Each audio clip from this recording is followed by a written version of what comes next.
Xitoy doiralari Sharqiy Turkistondagi turk madaniyatini tamoman yo'q qilib, rayondagi Uyg'ur va boshqa turk millatlarni xitoylashtirish uchun jazo lagerlarini qurib, millionlagan kishini qamash bilan birga Sharqiy Turkistonning eng chet joylaridagi yezi qishloqlardami Xitoy o'qituvchilar orqali kommunist ideyasi bilan assimilyatsiya qilib yo'qotish faoliyatlarini olib bormoqda. Eng yangi uchurlarga asoslanganda Sharqiy Turkistonning har qaysi joylarida doiralarning yezi kentlardagi kishilarni cho'ng-kichik deb ayirmasdan maktabdagi yig'ib kommunist ideologiyasi orqali ming yuvish faoliyatlari olib berilayotganligi o'tirg'i chiqdi. Xitoy kommunistlarining Sharqiy Turkiston va Tibetda 1-dekabrdan boshlab yo'lga qo'yishni planlagan yangi qonun loyihasida atalmış qonunsiz va hukumat qarshi materiallarni nashr qiladigan munbarlarni fosh qilishning jazosi 2 hassa o'stirilib $86,500 ga yetgan. Qonunga asosan atalmış milliy birlikni tahdid kuchirtadigan, davlat sirlarini oshkorlaydigan va jamiyat inoqligini buzadigan materiallarni nashr qilgan shaxs va organlar fosh qilinadi.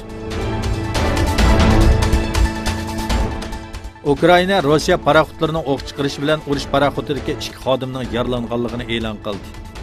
Egilishicha atdiganda Azak dengizida Rossiya paraxotlari bilan Ukraina paraxotlari to'qnashib qolgan. Rossiya dengiz tavalligiga kirdi degan sabab bilan Ukraina paraxotlariga o'q etilgan.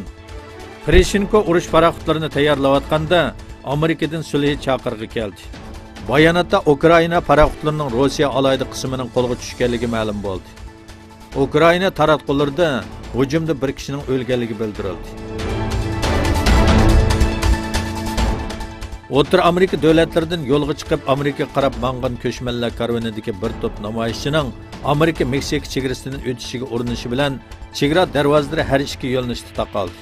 Meksikaning Amerika chegarasidagi Tijuanaga yetib kelgan o'rta Amerikalik ko'chmanlar karvonidagi bir guruh kishi chegaraga yurish qilib Amerika doiralarining panohlik iltimosini bir taraf qilish suratini aslatganligiga qarshi namoyish qildi.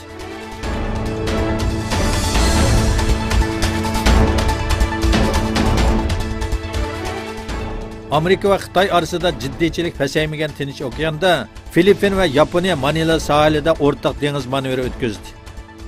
Kyoto agentligining xabar qilishicha, Filippin va Yaponiyadan 200 dak sohil bexatarlik qismlari qatnashgan manevrda dengiz o'g'irlariga qarshi kurash va qutqizish harakatlari taqlid qilindi.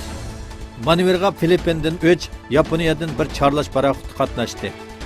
Yaqinqi yillardan buyon talash-tortishlik orollar sababli Xitoyning qo'shni davlatlar bilan bo'lgan munosabati jiddiylashmoqda.